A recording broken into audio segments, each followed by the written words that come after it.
Bonjour à tous, bienvenue dans l'un des principaux ouvrages de la ligne Maginot. On est au cœur des galeries du Cimserhof pour évoquer les 80 ans de la libération du Pays de Bitche avec David Suc, vice-président du département de la Moselle et président de la communauté de communes du Pays de Bitche.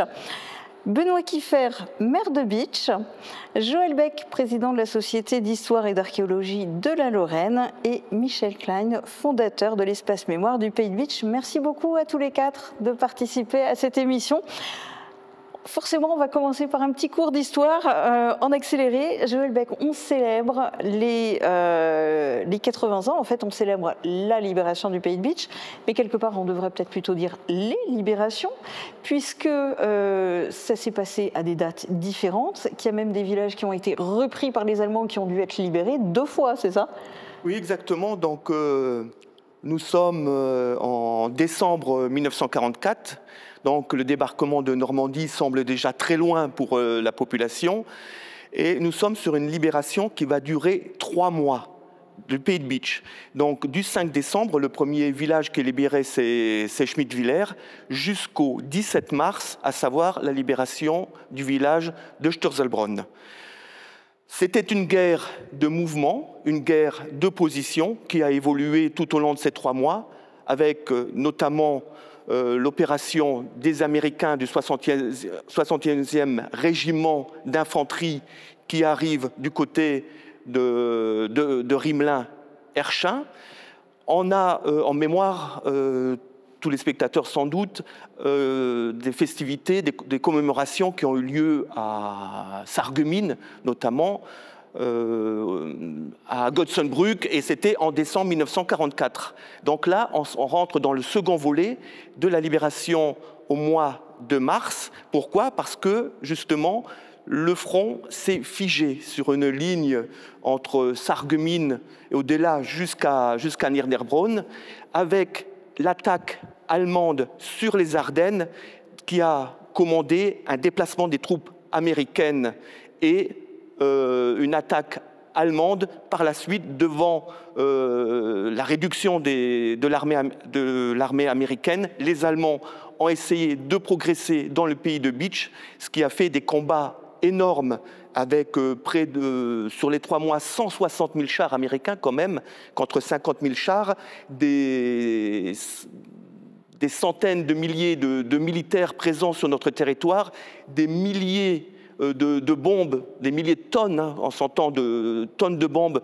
déversées sur Erchin avec cette date du 23 février 1945 et ce nombre important de 49 décédés dont 19 enfants. Donc des combats vraiment qu'on puisse s'imaginer comme très conséquents avant que la libération de Bitche. Et les dernières études ont démontré que sans le recul des Allemands, les Américains envisageaient de détruire entièrement la ville.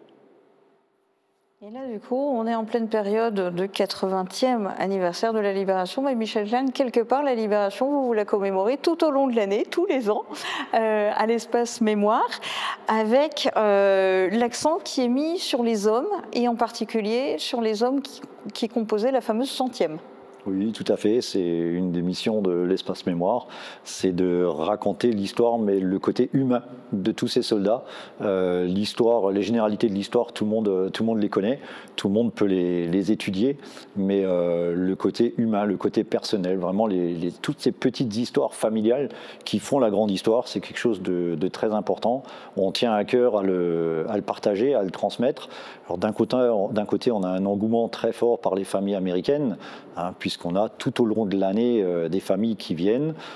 Pour le mois de mars, on a 21 familles confirmées et 3 familles qui vont se confirmer dans les prochains jours.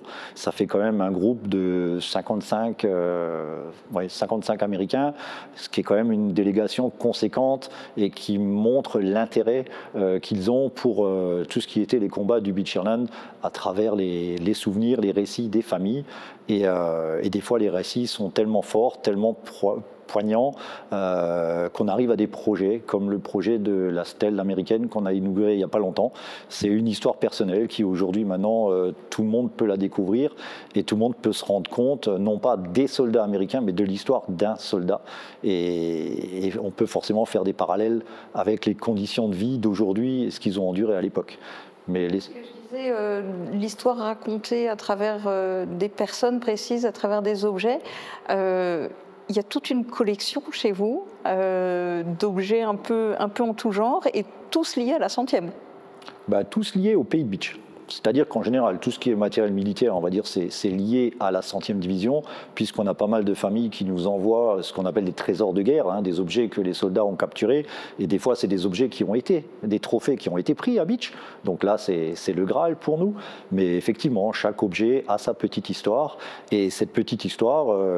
on la partage côté famille, mais ça fait quelques semaines qu'à l'Espace Mémoire, on accueille pas mal de scolaires et on voit que les scolaires aussi sont très touchés, très, très curieux et bien préparés pour certaines classes. Ils sont déjà au courant de beaucoup de choses. Et pour ces objets-là, pour ces scolaires-là, une fois qu'ils ont pu toucher un objet, qu'ils ont pu le voir, l'identifier, eh ben, il y a tout de suite une autre approche et j'ai des retours des enseignants qui me disent que les gamins en parlent encore après en classe. Et l'exemple le plus fort, c'est avec le collège de Lemberg. Le collège de Lemberg, qui était un peu associé à l'inauguration de la stèle, c'était quelque chose qui a vraiment marqué beaucoup d'élèves.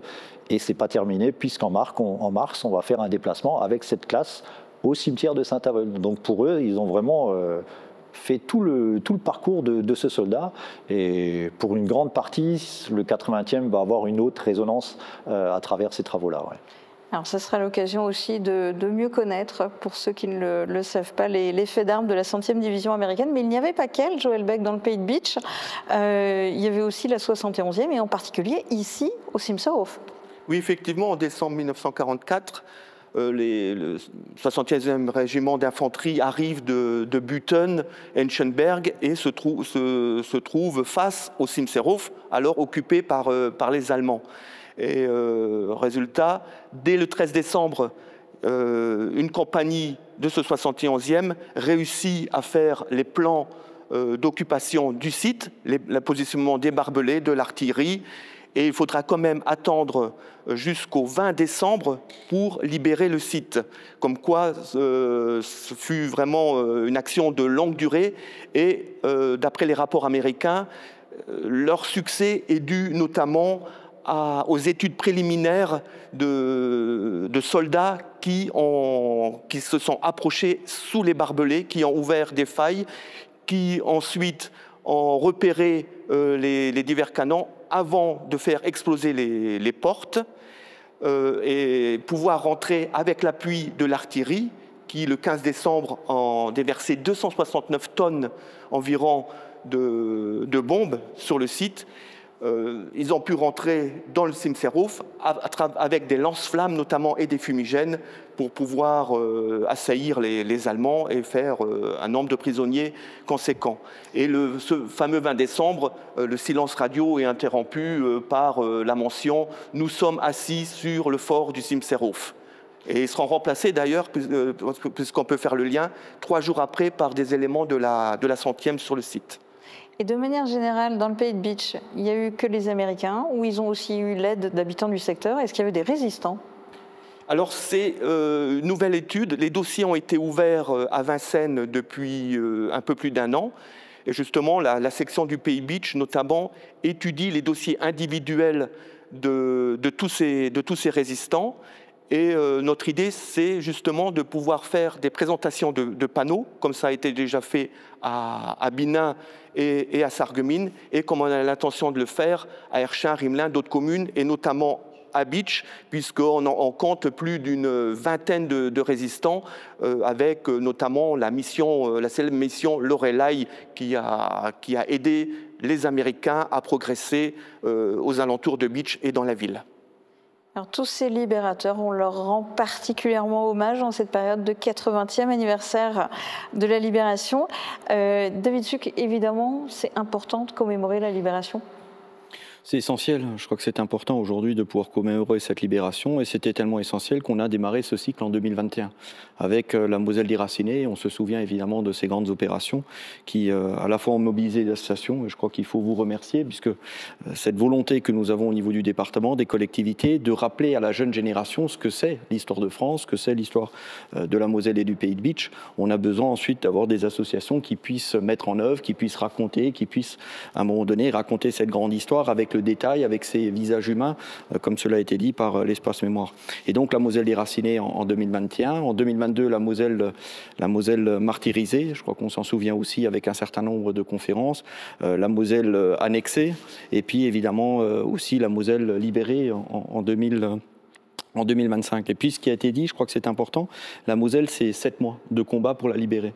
Lorsque ça commence à Corny, qui est la première commune libérée de Moselle, ça se termine au Pays de Bitche, au travers de Bitche et de Schürzelsbronn 7 mois plus tard. Et je crois que c'est important de pouvoir le raconter parce que cette jeune génération, et c'est pour ça aussi qu'on s'est engagé fortement avec les collégiens, on a 30 collégiens qui vont aller visiter le cimetière militaire de Saint-Avold, plus grand d'Europe, au mois de mai, pour qu'ils puissent à un moment donné mesurer quels ont été les combats, quels ont été les engagements de ces jeunes qui à l'époque sont allés sur des fronts, cela a été dit, 160 000 militaires américains qui étaient sur le territoire pour évidemment libérer ce territoire du joug nazi.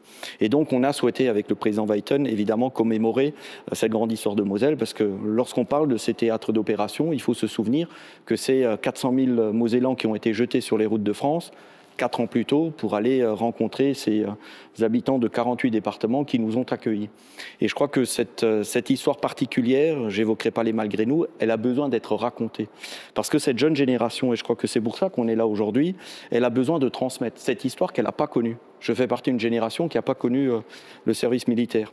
Et donc pour nous, il est important que cette jeune génération, à la lumière de l'histoire, avec la lumière de l'histoire, puisse tracer cet avenir qui aujourd'hui, évidemment, a besoin d'être raconté et qui est aujourd'hui plus qu'hier encore essentiel.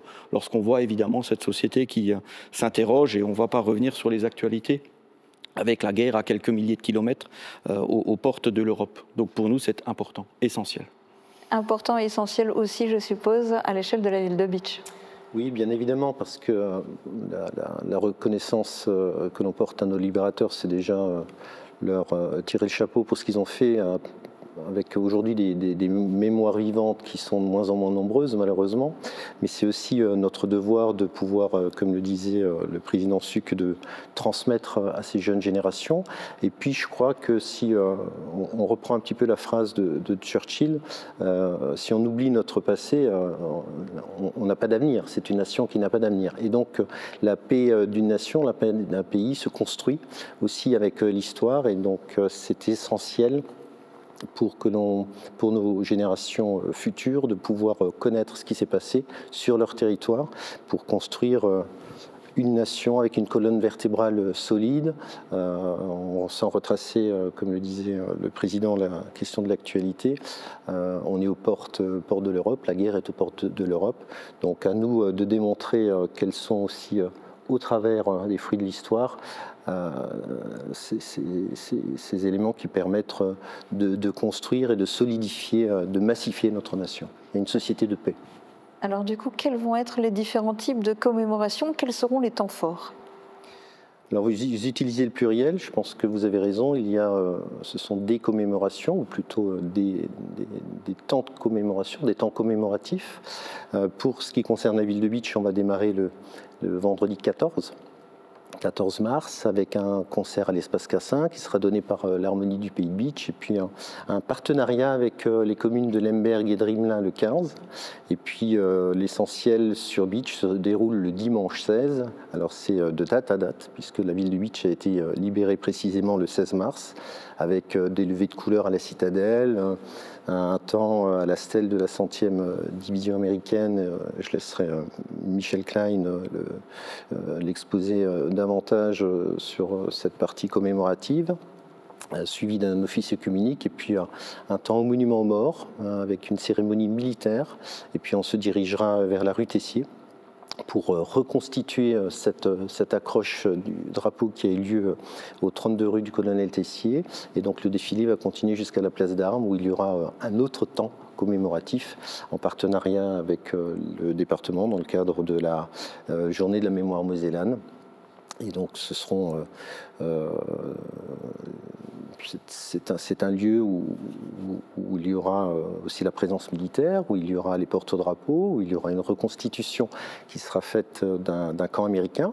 Et l'après-midi, vous aurez à l'espace Cassin un concert qui sera donné par l'orchestre de la Grande Région. Et puis il y a une projection d'un film vers 16h30, donc sur le Pays de Bitche, la libération du Pays de Bitche. Alors vous faites tous les deux du teasing depuis le début de l'émission. Qu'est-ce qui va se passer au niveau de la stèle ? Au niveau de la stèle, ce sera un temps fort déjà par la forte délégation de familles américaines. On sait que ces familles-là, il y a une partie d'eux. J'ai certaines familles qui sont venues, qui ont ramené de la terre, de la tombe du papa aux États-Unis et qui l'ont déversé devant la stèle de la 100e. C'est pour dire ce que ça représente pour eux, la symbolique de cette stèle. Et j'ai eu plusieurs demandes aussi de ces familles-là, donc les enfants, les petits-enfants, voire les arrière-petits-enfants qui seront présents, de pouvoir justement, auprès de la stèle, dire quelques mots pour vraiment marquer et montrer à la population et à toutes les personnes qui seront présentes, mais vraiment l'attache, le respect qu'ils ont pour les commémorations qui sont faites. Beaucoup de ces familles, je les ai déjà accueillies par le passé. L'espace mémoire reste un peu le point central, le point de jonction, le lien entre ces familles et les événements dans tout le Pays de Bitche. Mais malgré qu'ils étaient là, pour certaines, il y a très peu de temps, quelques mois, ils veulent revenir et partager, échanger ce moment-là avec la population. Pour eux, c'est très important. Et très souvent, pendant les visites, on me pose la question, mais comment les habitants ont fait pour survivre ? Quand on compare la bataille de Normandie, c'est 79 jours. En été, la libération du Pays de Bitche, les combats du Pays de Bitche, c'est 103 jours en hiver. Et avec un hiver très rigoureux. Et on a vraiment beaucoup de ces familles qui essayent de rencontrer. J'avais une famille il y a 3 semaines, elle était vraiment heureuse de retrouver un descendant de Rimelin, dont les grands-parents étaient dans la même maison où le papa soldat était à l'étage pour défendre le village, quoi. Et ces rencontres, ces moments qui se sont faits dans la difficulté pendant ce siège, pendant ces combats, ont vraiment tissé des liens qu'aujourd'hui, même 1 ou 2 générations derrière, quand ils se croisent, rien que le fait que leurs familles ont partagé ce moment dur, eh ben, ils ont les larmes qui coulent, quoi. Je veux dire, c'est une émotion très très forte, quoi. Donc la stèle, effectivement, il y aura les prises de parole bon, pas toutes, hein, sinon ce ne sera pas possible, mais on a quelques familles qui ont vraiment besoin de s'exprimer. Et puis ce qu'il y aura aussi comme invité, on a une délégation de la 100e division d'Active qui va venir des États-Unis. Hein. Benoît n'a peut-être pas pensé tout de suite, mais c'est aussi montrer ce lien entre la ville de Bitche et la 100e d'Active, puisqu'ils vont venir des États-Unis pour honorer les familles, honorer le monument, et puis continuer ce lien entre le Pays de Bitche et la 100e division. C'est quelque chose de très fort, quoi. Puis David Suc, Benoît Kieffer commençait à le dire, il y a aussi ce qui est organisé par le département, il y a aussi des choses de la communauté de communes. Oui, évidemment, le département, je le disais, avait organisé un cycle tous les ans par rapport à une thématique. Et donc, naturellement, le département, comme les combats se sont terminés au Pays de Bitche, a décidé que cette année, ce serait évidemment la journée mosellane sur la libération. Et donc, en complémentarité avec la ville de Bitche, le chef-lieu, je crois que c'est important de pouvoir avoir une approche globale et générale. Donc, évidemment, un certain nombre de conférences. Nous accueillerons le Rond Dutch, un certain nombre de conférences au niveau de la médiathèque. Et puis, ici, avec évidemment un hommage qui sera rendu au colonel qui était le responsable du camp. Et puis je crois que c'est important aussi de le rappeler, toutes ces manifestations ont vocation à un moment donné à permettre d'expliquer, de raconter cette histoire particulière, et puis surtout aussi au travers des associations qui nous accompagnent, raconter l'histoire particulière en fonction des communes, en fonction de la localisation. Je crois que c'est important que cette jeune génération puisse mesurer à l'occasion de ces 80 ans la richesse, la vaillance de ses habitants. Et cela a été dit tout à l'heure, je crois qu'il ne faut pas oublier non plus un certain nombre de résistants qui ont participé au débarquement. Je pense à l'exemple Lofi qui a fait l'objet d'une communication particulière à Corny. Ils étaient 177. Je crois que c'est important de rappeler aussi ces Français qui se sont engagés, ces Mosellans qui se sont engagés à pouvoir évidemment libérer leur pays et leur département, leur territoire. Et la Société d'histoire et d'archéologie de la Lorraine, évidemment, participe à un grand nombre de ces commémorations. Oui, mais comme ça a été dit, on souhaite mettre l'accent sur la résistance et les victimes civiles. Donc, naturellement, on est engagé en partenariat avec les collectivités sur plusieurs manifestations, mais naturellement à Bitche, hein, le point d'honneur de la libération, à Sturzelbronn, mais on sera aussi présent à Philipsbourg, Bärenthal, Rimelin-Hersching. On parlait en début d'émission de villages qui ont connu deux libérations, Rimelin-Hersching, et sur bien d'autres communes, en mettant l'accent notamment à travers la revue qu'on a éditée pour ces événements, d'essayer de donner un nouveau chapitre historique à notre histoire du pays de Bitche, à travers moins l'aspect militaire, mais victimes civiles, résistance, et aussi l'archéologie aujourd'hui en matière de recherche sur la Seconde Guerre mondiale sur le site, ce que fait déjà l'espace mémoire aux environs de Bitche. Et puis pour compléter, je crois qu'on a souhaité collectivement aussi aller un peu plus loin, et donc au niveau de l'intercommunalité, on va sortir un livret, une brochure sur les 80 ans qui sera évidemment communiquée, qui rassemble un peu tout l'ensemble des éléments et sur lesquels l'ensemble des partenaires ont travaillé. Et puis on a souhaité, entre le département, la ville de Bitche et l'intercommunalité, aussi travailler sur un documentaire, un film qui sera projeté 50 minutes, qui raconte l'histoire particulière du pays de Bitche, qui est sensationnel au travers à la fois de la précision qui est racontée et ensuite au travers de l'angle qui est choisi, qui est celui évidemment de pouvoir raconter au travers des yeux de la jeune génération en partie, voilà, comment a été vécue la guerre à l'époque et comment ça a été retransmis. Et puis il y a toute une partie qui est racontée au travers d'Anne Cheyer, qui avait été à l'époque une jeune évacuée qui était dans un village un peu plus loin et qui, lorsqu'elle est revenue, évidemment, a dû constater ces 70 morts, ces 23 enfants qui sont morts à Hersching, et c'est effectivement très poignant. L'objectif de ce documentaire est de pouvoir raconter à la jeune génération ce que nous avons vécu sur ce territoire. Et on le voit à travers le panel de ce que vous avez évoqué comme événement. Il y a des choses très différentes, des commémorations vraiment au sens large, avec aussi des conférences, avec aussi du spectacle, avec aussi du concert. Le but, c'est vraiment d'essayer de toucher, je suppose, tout le monde, le public le plus large possible. Oui, c'est un sujet qui est à la fois profondément poignant, profondément essentiel dans la construction d'une société et j'allais dire dans la conception que doit avoir la jeune génération sur les valeurs de la République, sur les valeurs de solidarité, sur l'abnégation et puis sur l'engagement. Je crois qu'aujourd'hui, ce sont on connaît aujourd'hui 45 millions de morts au niveau de la Deuxième Guerre mondiale. Il faut que la jeune génération se rende compte du sang versé pour que nous puissions établir évidemment un avenir dans un espace de paix. Lorsqu'on parle de valeurs européennes, lorsqu'on parle de Robert Schuman, c'est la Moselle, lorsqu'on parle de la différence et de l'indifférence, je crois que ces commémorations doivent rappeler évidemment cette histoire particulière et puis surtout leur permettre de comprendre ce que c'est évidemment de vivre sous le joug nazi pour l'époque. D'où le fait aussi que les enfants sont associés aux commémorations. Alors vous avez cité un peu des exemples aussi, le fait d'aller au cimetière américain de Saint-Avold. Est-ce qu'il y a d'autres exemples de quelle manière les enfants ou les un peu moins jeunes, les adolescents peut-être aussi, sont partie prenante et vont être dans ces commémorations ? Le travail qui a été fait par le collège de Lemberg et de manière générale, on a aussi tout un pan de l'histoire qui va être raconté au travers des collégiens et des résidents des EHPAD du pays de Bitche, avec des récits qui vont être retranscrits. Et donc l'objectif aujourd'hui, c'est de pouvoir, avec chacun des collèges, ils sont 30 pour Saint-Avold, mais que chacun des collèges puisse, au travers de son approche historique et de son approche locale, avoir une sensibilisation à la fois théorique et puis ensuite au travers des visites qui sont faites sur le terrain, au travers des commémorations, au travers des conférences, au travers du film, pouvoir évidemment s'amender de la réalité, de pouvoir se nourrir de la réalité de l'histoire, chacun à son niveau, chacun avec sa sensibilité, parce que cette grande histoire est une histoire qui doit se raconter au pluriel.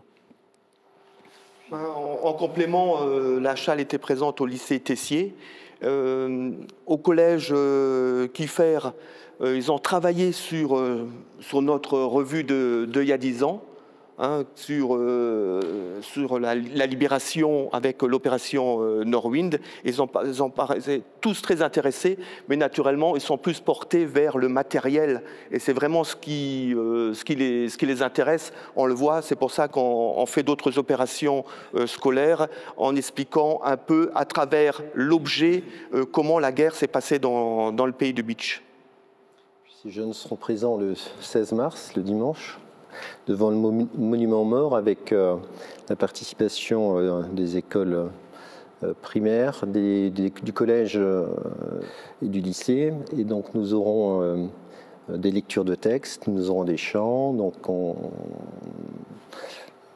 les lycéens produiront eux-mêmes les textes qui seront lus, donc un texte en anglais, un texte en allemand et un texte en français. C'est donc ça aussi la participation à cette construction européenne. Et alors justement, la construction de l'Europe, elle s'est fortement basée d'un autre côté sur l'amitié franco-allemande. Alors est-ce que des Allemands vont participer aux commémorations du 80e anniversaire de la Libération? Alors ils seront déjà invités, donc c'est essentiel. Ce serait déjà un tort de ne pas les convier à participer à ce moment qui est un moment fort et qui est un moment aujourd'hui de traduction de ce qu'est l'amitié franco-allemande.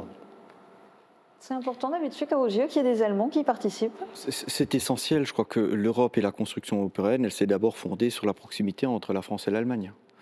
Quand vous prenez la déclaration dans le salon de l'horloge de Robert Schuman, c'est d'abord évidemment de pouvoir nouer un contact et une coopération avec l'Allemagne. Et puis on se souvient évidemment de la photo historique entre Helmut Kohl et François Mitterrand. On connaît la proximité du pays de Beach au travers du sentier Helmut Kohl à Roppwiller. On connaît la proximité qui nous lie sur le plan économique, sur le plan social, sur le plan culturel. J'allais dire avec l'accent qui nous caractérise, on en est fiers. Et je crois qu'on ne peut pas avoir aujourd'hui de construction européenne sans ce couple franco-allemand. Et puis naturellement, vous savez que nous accueillons assez régulièrement nos élus, nos collègues allemands. Nous travaillons sur des projets européens. Nous accueillerons, pour l'instant, les choses sont validées ainsi au travers des agendas qui ont réussi à se caler. La ministre du Landessar de la Culture, Madame Clivaux. Vous avez eu la démonstration au travers du passage de la flamme sur le tripoint. Proximité, évidemment, la proximité qui nous caractérise avec le Luxembourg, l'Allemagne. Et donc, naturellement, que l'Allemagne sera à nos côtés pour commémorer, parce qu'il n'y a pas d'avenir dans cette proximité européenne si le couple franco-allemand n'est pas d'abord un couple fort et qui unit ses forces, évidemment, pour la construction. Michel Klein, on parle toujours, en tout cas très fréquemment, des familles de vétérans américains qui viennent des États-Unis pour visiter l'espace mémoire. Est-ce que vous avez aussi des visiteurs allemands qui viennent visiter l'espace mémoire? Alors on a aussi des visiteurs, donc beaucoup moins. On va dire c'est pas la majorité. Ils sont pour la plupart discrets. C'est-à-dire qu'ils viennent chercher des informations sans pour autant dire mon père ou grand-père est passé par là, mais on a quand même... Je vais juste préciser que les images qu'on a à l'écran sont effectivement à l'espace mémoire, mais sont des visiteurs américains. On n'a pas d'image de visiteurs allemands qui soient venus chez vous, mais ça nous permet de voir les échanges que vous avez avec eux. Mais donc les Allemands, moins. Les Allemands sont moins nombreux, du moins ne s'affichent pas en tant que descendants de vétérans. On a une famille qui est venue, qui nous a rapporté des documents, un petit journal d'un soldat allemand qui était à Beach, justement. Donc ça, c'est vraiment la seule famille qui a dit, voilà, mon père était là. Et ça, c'est très bien, parce que ça nous donne un petit peu un ressenti. On connaît l'avance des Américains, mais là, on voit comment étaient les Allemands, le moral des Allemands quand ils ont vu les Américains arriver. Et puis, on a depuis quelques semaines pas mal de contacts avec le cimetière de Niederbronn.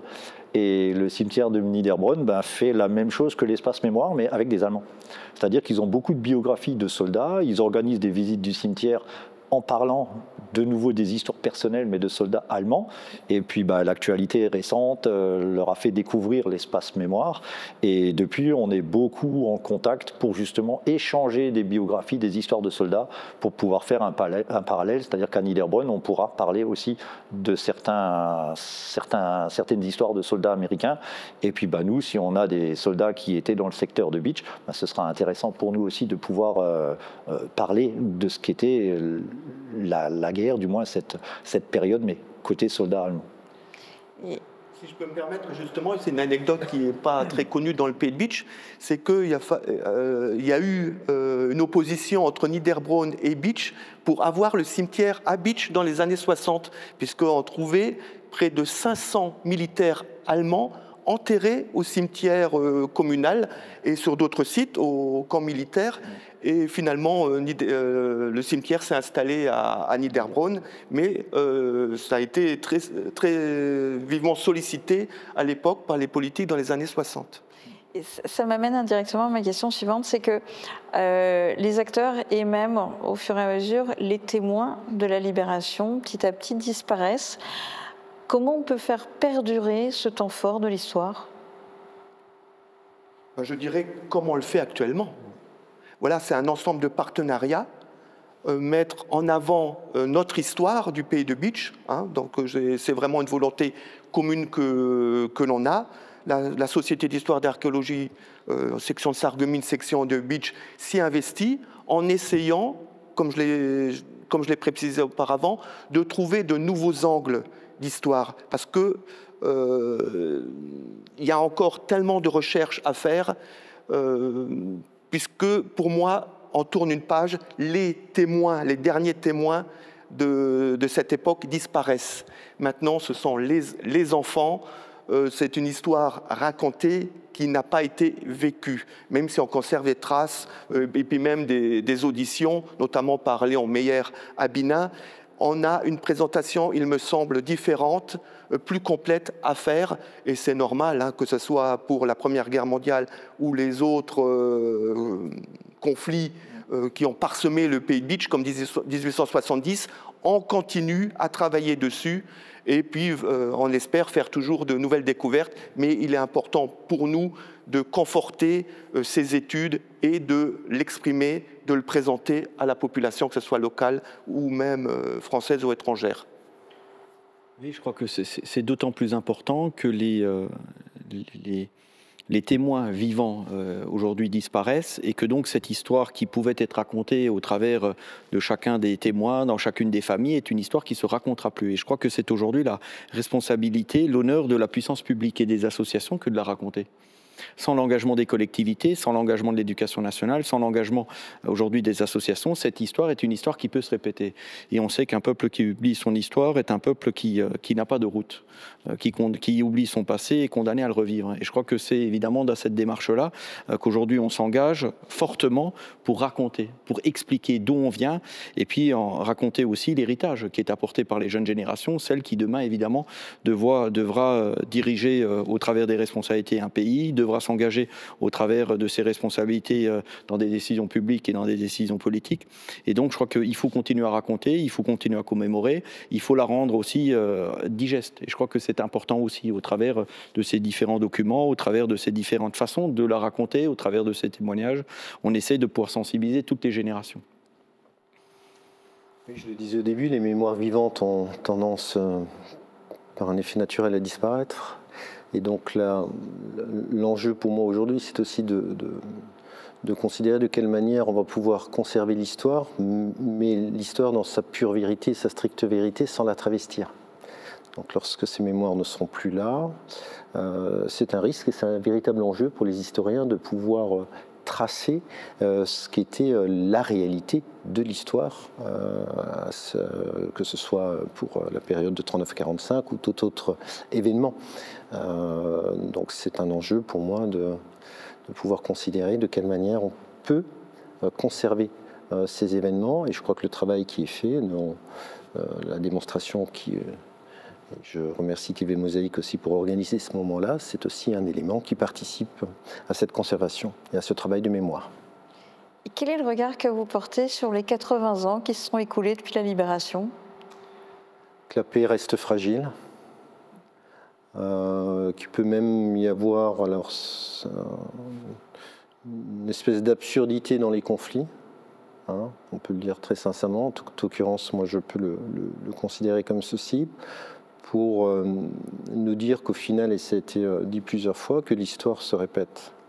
que l'histoire peut se répéter, que c'est tout notre travail, ce sont nos missions d'élus, ce sont nos fonctions, c'est le travail des historiens, du corps enseignant, de faire en sorte qu'on puisse tous tirer les leçons du passé et construire une nation de paix, construire un monde de paix. Michel Klein, vous avez un regard américain ou bitchois sur les 80 années qui se sont écoulées depuis la Libération? Moi, j'ai mon cœur balance, on va dire, entre les deux. J'ai toujours plaisir à leur dire que je suis un vrai Sons of Beach, puisque je suis né à Beach. Mais non, on parle beaucoup de regards, on parle de survivants. C'est vrai que le bon côté d'Internet font qu'on a vraiment une connexion instantanée. La 100e division, en 1944, c'est plus de 15 000 soldats. Aujourd'hui, du moins jusqu'à la semaine dernière, j'étais en contact avec 4 vétérans avec qui on s'échange des photos. Certains m'envoient des lettres pour leur raconter. Voilà, ils voient à travers le net ce qu'on fait pour ne pas oublier ce qu'ils ont fait. Ça les touche beaucoup. Aujourd'hui, la semaine dernière, on a perdu le doyen des vétérans, on a perdu Roy Seas, qui avait 106 ans. Et à 106 ans, ça faisait que 3 mois qu'il était à l'EHPAD. Donc il faut voir, malgré ce qu'ils ont enduré, la ténacité et le goût de la vie qu'ils avaient. Et l'espace mémoire, c'est souvent, on ne parle pas d'un soldat, on vous donne le nom, vous voyez sa photo, vous pouvez le regarder dans les yeux. Et le projet qu'on a fait aussi avec la ville de Beach, c'est que pour les cérémonies du 80e, on a prévu de faire des posters avec justement les 3 aujourd'hui qui nous restent, en regardant une photo d'eux quand ils avaient 20 ans. En 1944, et une photo d'eux qui a été prise il y a quelques semaines. Et ça permettra aussi de dire, voilà, c'est eux, c'était des gamins, aujourd'hui c'est des papis, mais c'est grâce à eux que ça s'est fait, quoi. Puis aujourd'hui, le 80 ans, comme dit, le devoir de mémoire, je le pratique, je ne vais pas dire tous les jours, mais toutes les semaines. C'est quelque chose d'important, faut pas oublier, il faut rendre... on parlait du côté digeste un peu de l'histoire. L'histoire générale, c'est beaucoup, mais l'histoire, quand elle est proche de chez vous, elle vous touche. Et à travers l'exposition qu'on a créée à l'Espace Mémoire, une exposition qu'on fait tourner dans tout le pays de Beach, qui a déjà eu plus d'une dizaine de communes, beaucoup d'établissements scolaires qui l'ont déjà sollicité, et quand le gamin voit un panneau sur son village, les histoires de son village, il va les imprégner, il va les retenir parce que ça s'est passé chez lui. Quand j'accueille des classes à l'Espace Mémoire, on me dit toujours, j'ai une classe de Sirstal, est-ce que vous avez des objets qui viennent de Sirstal? Et il faut voir les gamins, rien quand on leur dit, regardez là, et je ne l'invente pas, puisqu'on a déjà les étiquettes pour expliquer ce que c'est et d'où ça vient. Je dis, voilà, ça vient de chez vous, et là, c'est des traces de l'histoire qui viennent de chez eux. Et là, c'est quelque chose qui reste. Et puis voilà, aujourd'hui, le 80e anniversaire, c'est la continuité. On n'est que des passeurs. Aujourd'hui, c'est nous, c'est les associations, c'est les collectivités qui permettent de continuer à transmettre l'histoire.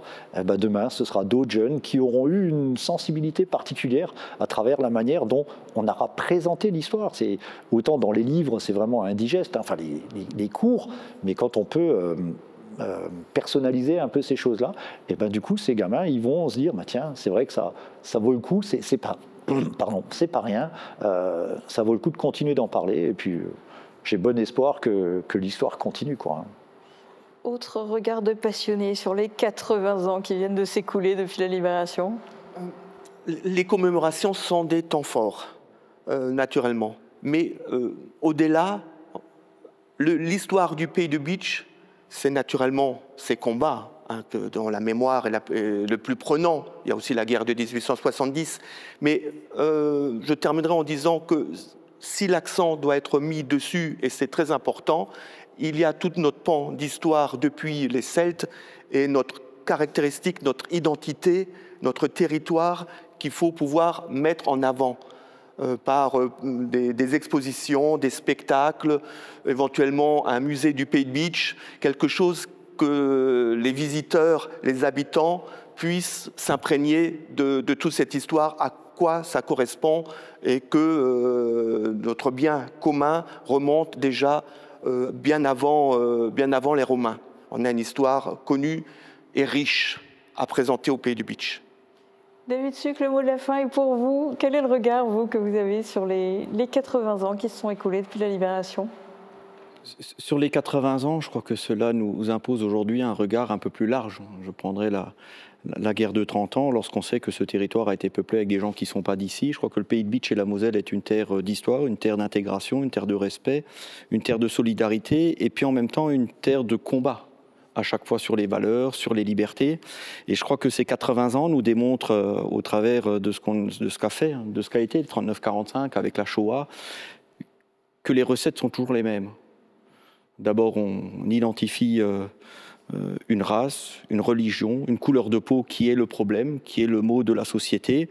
Et puis on explique que voilà, on a besoin aujourd'hui de s'isoler, de ne pas respecter ces approches de solidarité qui s'érodent. Et je crois qu'aujourd'hui, on a besoin plus qu'hier encore d'allumer des phares, d'expliquer évidemment d'où l'on vient, de pouvoir expliquer que les lumières qui ont dirigé cette société, que ces lumières qui ont permis aux gens de se respecter, de partager, de travailler en communion, c'est des lumières qui méritent d'être réactivées. Parce que je crois que ces 80 ans nous ont démontré que l'histoire peut bégayer. Et elle bégaye à quelques kilomètres. Que l'histoire peut bégayer, nous avons accueilli des Ukrainiens et des Ukrainiennes sur ce territoire. L'histoire peut bégayer, nous voyons aujourd'hui à la télévision des théâtres d'opération avec des morts, avec des populations qui sont éradiquées. Et je crois que ces 80 ans doivent nous rappeler qu'il n'y a pas trop longtemps.